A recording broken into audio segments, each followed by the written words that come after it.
Hi అండి, నమస్తే. ఈరోజు మన కిచెన్లో జంతికలని చాలా ఈజీగా క్రిస్పీగా ఎలా ప్రిపేర్ చేసుకోవాలో ఈ వీడియోలో మీకు చూపిస్తాను.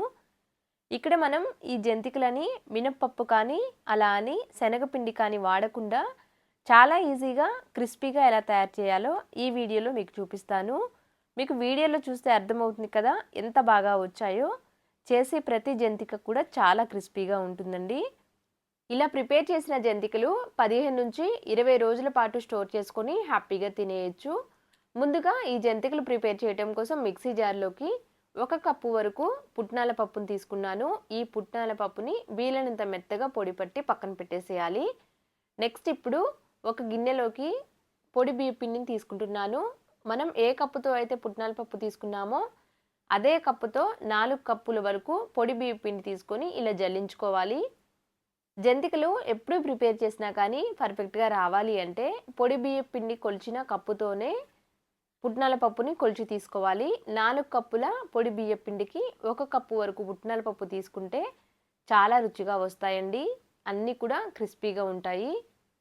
ఈ పుట్నాల పప్పుని కూడా ఇలా జల్లించుకోవాలి. ఇలా పుట్నాల పప్పు కూడా జల్లించిన తర్వాత నెక్స్ట్ ఇప్పుడు ఈ పిండిలోకి మిగతావన్నీ వేసుకోవాలి. ముందుగా ఇక్కడ నేను రుచికి తగినంత ఉప్పుని, రుచికి తగినంత కారంని, నెక్స్ట్ కొంచెం వామును కూడా ఇలా రబ్ చేసి వేస్తున్నాను. ఇలా వేసిన తర్వాత ఇప్పుడు కొంచెం నువ్వులు కూడా వేసేసాను.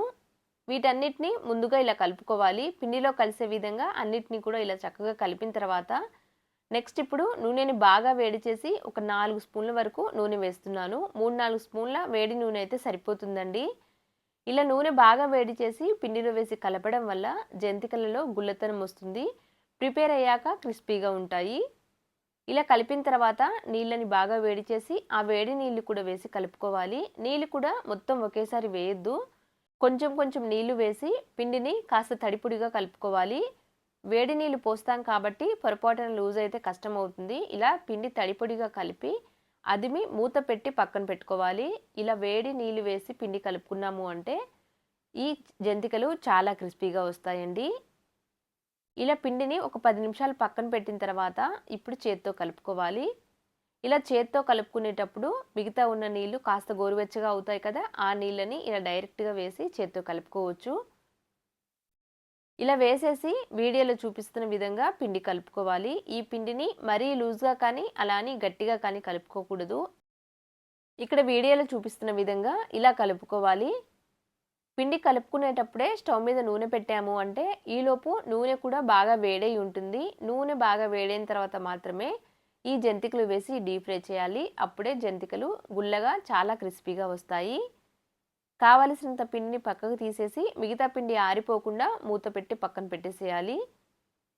ఇలా పిండిని జంతికల గొట్టంలో పెట్టేసి ఇప్పుడు కొన్ని ఆయిల్ ప్యాకెట్ మీద ఇలా ప్రెస్ చేస్తున్నాను.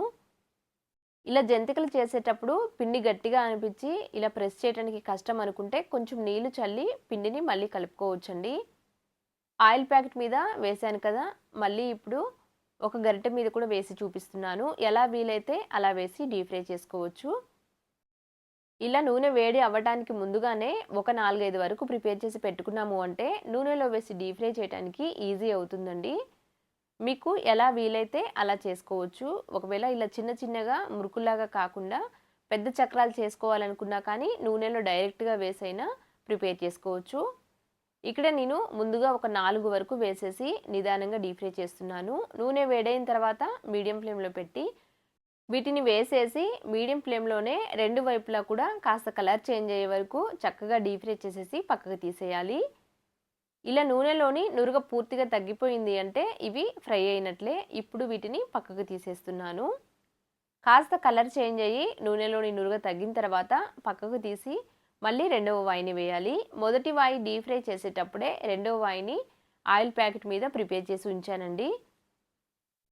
ఇలా రెండవ వాయిని కూడా నూనెకి తగినన్ని వేస్తున్నాను.